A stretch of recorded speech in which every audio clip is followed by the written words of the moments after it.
Здравствуйте! В эфире информационная программа «Настоящее время Азия». В пражской студии я Динара Аргин. Сегодня в программе. Азербайджанская журналистка «Радио Свобода» Хадиджа Исмайлова удостоена премии ООН в области СМИ. Исмайлова обратилась с письмом к участникам церемонии награждения из тюремной камеры. Вас, собравшихся сегодня на эту церемонию, я прошу оставить хвалы моей борьбе или моему мужеству, а вместо этого посвятить себя тому, что каждый из вас может сделать во имя свободы прессы и справедливости. Российские пограничники меняют линию разграничения между непризнанной республикой Южная Осетия и Грузией. Жители нескольких домов оказались по разные стороны границы. Когда кто-нибудь подходит к забору, я даю ему деньги, чтобы он сходил в магазин и купил мне хлеба. Американские политологи обсуждают, что нужно сделать для того, чтобы победить ИГИЛ и сохранить западную демократию, которой исламисты объявили джихад. Задача тех, кто стремится победить террористов, заключается в том, чтобы подорвать устои этой идеологии. Узбекская гимнастка Оксана Чусовитина в свои 40 лет успешно квалифицировалась на Олимпийские игры в Рио-де-Жанейро. Друзья называют Оксану бабушкой, а она продолжает выигрывать соревнования. Знаете, до сих пор сама не знаю, как мне это удается, потому что, может, просто я люблю этот вид спорта. Один шанс из 5000. Победа футбольного клуба «Лестер» в английской премьер-лиге вызвала шок и трепет у фанатов, но расстроила букмекеров.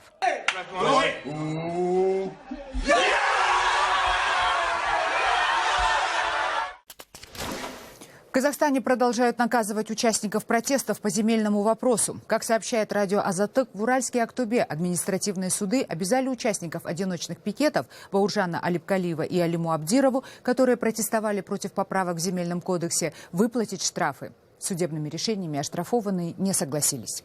Напомним, что в нескольких казахстанских городах прошли несанкционированные массовые одиночные акции протеста против плана властей по продаже земель сельхозназначения через аукционы и возможной передачи угодий в аренду иностранцам на 25 лет. Протестующие выражают опасения, что землями могут завладеть земельные олигархи и иностранцы. Они требуют до 21 мая этого года отменить спорные поправки к Земельному кодексу. Активисты намерены провести в этот день республиканский митинг по земельному вопросу. В нескольких городах уже поданы заявки, но власти пока не дали никакого ответа. Российские пограничники меняют линию разграничения между непризнанной республикой Южная Осетия и Грузией. Проволочные заграждения они стали передвигать вглубь Грузии. Наблюдатели от Европейского Союза назвали этот процесс демаркацией, считают его незаконным, поскольку из-за проведения новых линий разграничения жители близстоящих домов потеряли доступ к собственным участкам. Мераб Микаришвили ставит новый забор перед своим новым, пока еще недостроенным домом.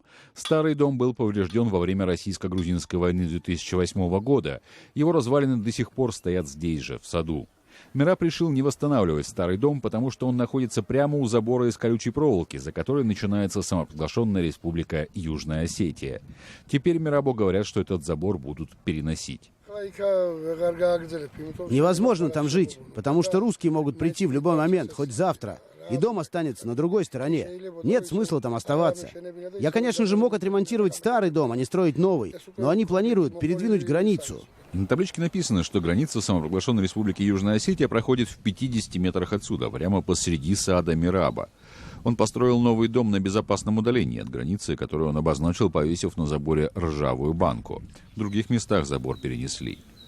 83-летний Дата Ванишвили оказался не таким расторопным и остался по ту сторону колючей проволоки.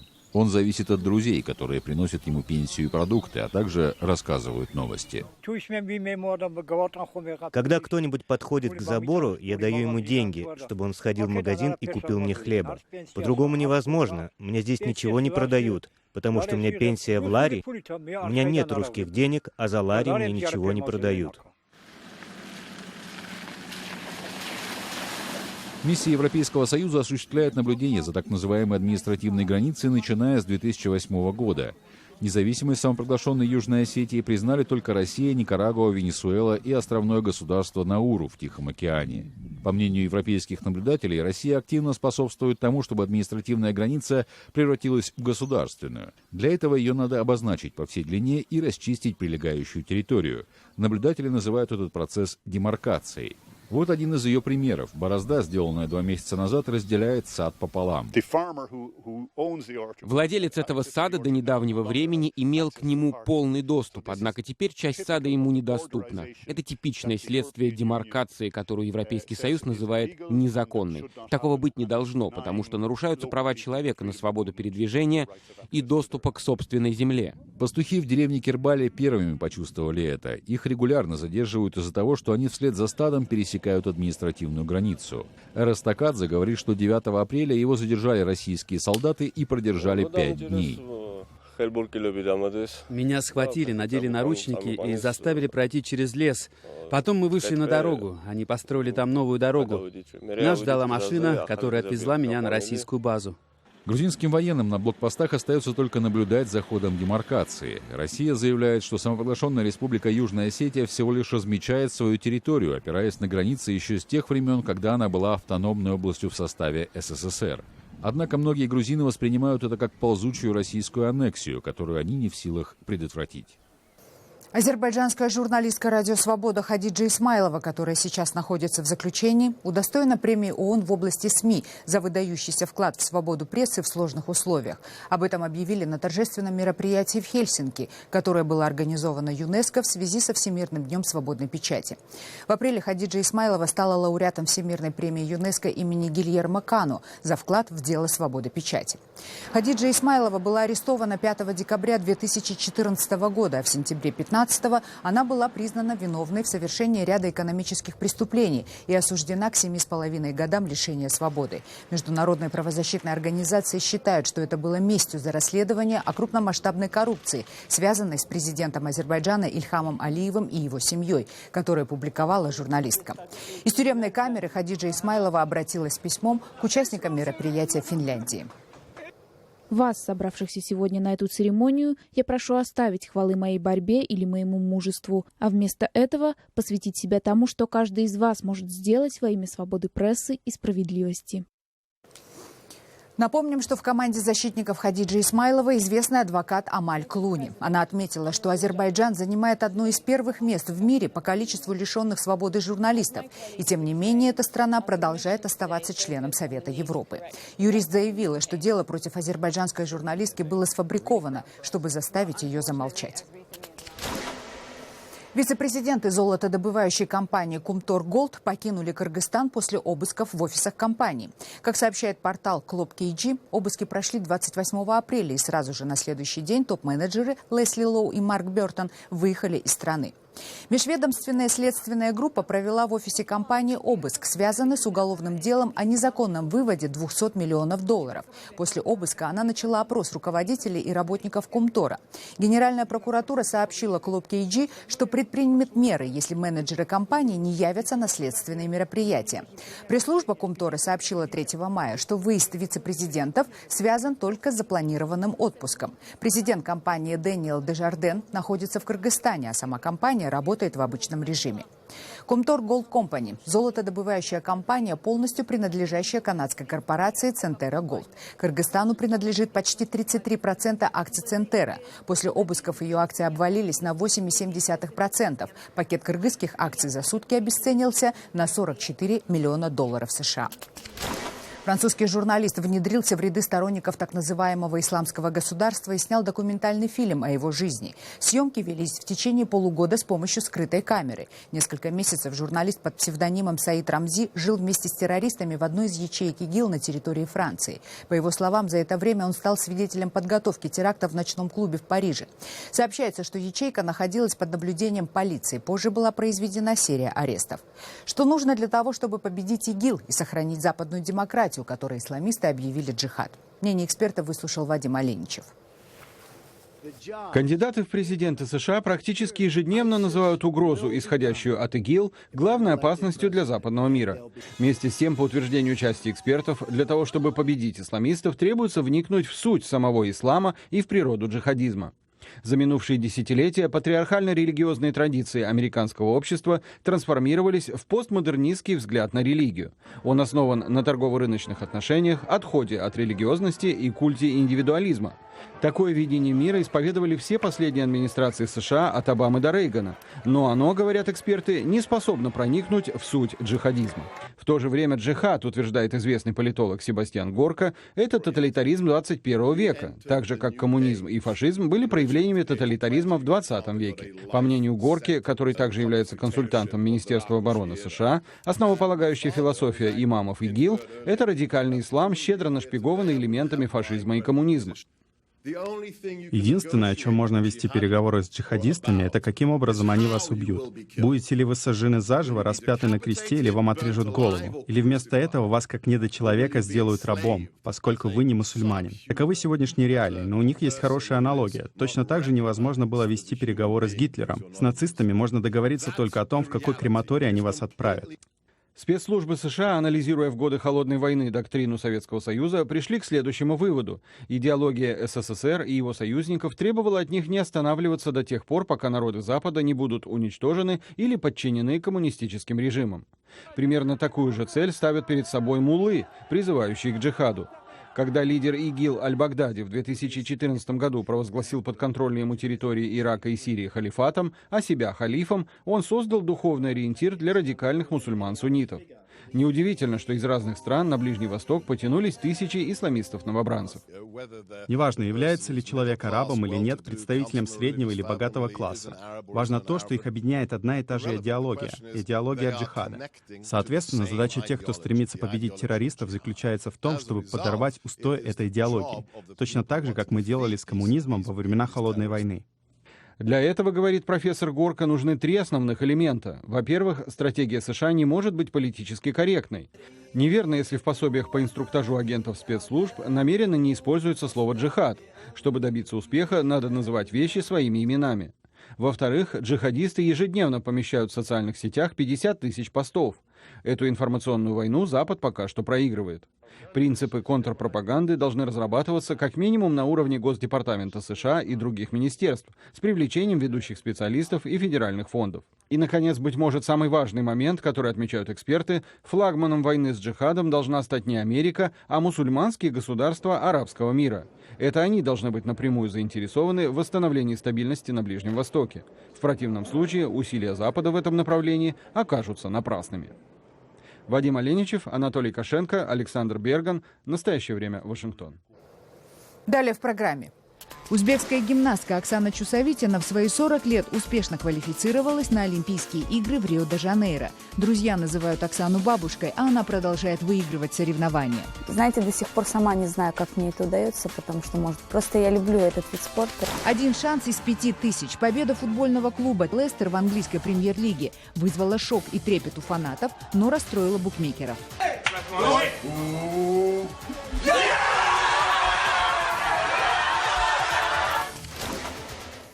Узбекская гимнастка Оксана Чусовитина намерена принять участие в предстоящей Олимпиаде, которая станет для спортсменки 7-й за ее 25-летнюю карьеру. Это рекорд в истории спортивной гимнастики. Чусовитиной уже 40 лет. Тем не менее, спортсменка настроена на новые победы. Об олимпийской надежде Узбекистана Дарья Соловьева.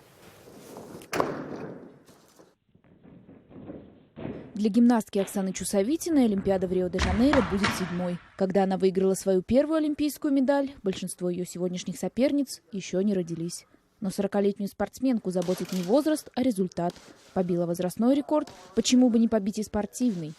Знаете, до сих пор сама не знаю, как мне это удается, потому что, может, просто я люблю этот вид спорта, мне нравится этим заниматься. А то, что называют меня бабушкой, отчасти это правда, но на помосте мы все равны, что 17 лет, что 40, поэтому я стараюсь об этом не думать. Сейчас Оксана живет и тренируется в Кёльне, но первые престижные соревнования она выиграла, выступая за СССР. Это было 28 лет назад. Олимпийской чемпионкой Чусовитина стала в 92-м в Барселоне. Тогда ей было 17. В ее коллекции серебро Пекинской Олимпиады 2008-го. Она выступала под 4 разными флагами, но в Рио снова будет представлять Узбекистан. Я хочу очень сильно закончить свою спортивную карьеру за ту страну, где я выросла, где моя родина, где я начинала тренироваться и где я родилась. Конкуренция на Бразильской Олимпиаде обещает быть бескомпромиссной. Но тренер Оксаны уверен, она к ней готова. Столь долгая спортивная жизнь – это не только опыт, но и особое понимание того, из чего рождаются победы. Регулярные тренировки, постоянный контроль, самоконтроль. Ну и человек сам настроен на высокий результат. С тяжелыми испытаниями Оксана сталкивалась не только в спорте. В 2002 году ее сыну Алишеру диагностировали лейкемию. Семья переехала в Германию, где он прошел терапию, недоступную в Узбекистане. Лечение обошлось в 120 тысяч евро. Непосильную для семьи сумму согласилась оплатить Федерация спортивной гимнастики Германии. Взамен Чусовитина выступала под флагом этой страны. Я по сегодняшний день благодарна и Германии, и вообще всему миру, кто мне помог. У меня сын жив-здоров, и я думаю, что это самое большое счастье в мире. Но Оксана не забывает историческую родину. Выступая на открытиях новых гимнастических залов в Узбекистане, своим примером вдохновляет начинающих спортсменок. Очень тяжелый вид спорта, поэтому я всем хочу сказать: занимайтесь спортом, идите на гимнастику и ничего не бойтесь. Эта хрупкая женщина может много рассказать о бесстрашии и упорстве. На играх в Рио-де-Жанейро ей будет 41. Еще одна истина, которой она научилась к этому возрасту – не загадывать. Я не люблю никогда загадывать, какие медали. Я хочу выйти и сделать то, что я буду готовить. Самое главное, чтобы у меня не было травм. В ее активе более 30 медалей международных соревнований. А возраст для Оксаны Чусовитиной – цифра не самая важная. Еще одна спортивная новость. Лестер Сити стал чемпионом английской премьер-лиги. Это первая в 132-летней истории клуба победа в английской высшей лиге. Ее уже назвали величайшим и самым невероятным достижением в истории английского и европейского футбола. Когда футбольный сезон в Англии только начинался, букмекеры принимали ставки на то, что лохнесское чудовище существует с коэффициентом 500 к 1, что Элвис Пресли жив с коэффициентом 2000 к 1, а на то, что Лестер выиграет чемпионат 5000 к 1. Лестер выиграл. И не только сам этот факт во всей этой истории удивителен. Вот, например, Лестер Сити забил больше всех мячей. В 26 матчах у него 48 голов. Автор 19 из них англичанин Джейми Варди. Чтобы понять, что это все значит, нападающий Манчестер Юнайтед Уэйн Руни забил 7 мячей, при этом его стоимость 40 миллионов евро, а за главную звезду Лестера Варди выложили всего 12 миллионов. И еще, например, из материальной сферы. Если сравнить общую стоимость игроков команд, цифры тоже получаются интересные. Манчестер Юнайтед по сумме футболистов стоит 411 миллионов евро. Челси – 490 миллионов евро. Победитель премьер-лиги Англии – скромные 127 миллионов евро. Победа команды в этом сезоне не только череда совпадений. Если честно, все лидеры английского чемпионата играли просто из рук вон плохо. Но и безусловный триумф главного тренера Клаудио Раньери. Я всем говорю, как я счастлив. Фанатам, группе поддержки, всем и каждому. И хотя в его карьере это не первая серьезная победа, в резюме итальянца Суперкубок УЕФА с Валенсией, но точно первая столь громкая. Лестер стал первым за 38 лет новичком среди победителей английской премьер-лиги. И это не последняя большая победа клуба. По крайней мере, в этом уверены фанаты и даже буддийские монахи, которые, оказывается, молились за победу Лестера. Сила буддизма, сила молитв монахов дали единство команде. Помогли обоим нападающим и защитникам играть. Это сила, которая привела их к успеху, принесшему столько счастья болельщикам клуба. Кстати, на победу Лестер Сити с коэффициентом 5000 к 1 кто-то все же поставил 58 фунтов и выиграл почти 420 тысяч долларов. Не иначе это был какой-то буддист. Тимур Олевский, Дарья Соловьева. Настоящее время. В России нижегородские власти приняли решение ликвидировать всех поросят в частных подсобных хозяйствах округа Выкса, опасаясь прихода чумы из соседней Рязанской области. По указу губернатора до 1 октября свиноводы обязаны перейти на альтернативные виды животноводства. Кормить людей мясом теперь будут промышленные свинокомплексы. Подробнее Андрей Горелов. Многодетная мать Елена Архипкина одна воспитывает 4 детей. Личные подсобные хозяйства – единственный заработок. Новость о том, что она должна перерезать всех свиней и до снятия запрета не может их заводить снова, стала настоящим ударом. Мы сейчас убьем свиней, на эти деньги мы не сможем купить какую-то другую скотину. Это надо будет переоборудовать сараи. Нужно время, на это нужно деньги. Просили собрать совещание, на котором бы нам объяснили всю ситуацию. Нас отфутболили. Частные подворья проверяют ветеринары, беркуют свиней, подлежащих ликвидации, но владельцы подсобных хозяйств считают подобные рейды малоэффективными. Ветинспекторы возражают. По действующему закону убой животных в частных подворьях даже для личных нужд категорически запрещен. Люди намеренно скрывают, что держат свиней. Практика мировая показала, пока в личных подсобных хозяйствах у нас содержатся свиньи, с африканской чумой свиней вот полностью победить мы ее не сможем. Но граждане наши, несознательно некоторые попадаются. Указ губернатора о переходе на альтернативное животноводство не коснулся единственного в округе свинокомплекса. Его владельца, агрофирмы «Металлург», о мерах по недопущению чумы свиней предупредили еще в 2012 году. На нашу компанию не распространяется данное постановление, потому что мы имеем 3-й класс биозащиты, то есть 3-й компартмент. Владельцы подсобных хозяйств тоже готовы организовать на своих подворьях необходимый класс защиты.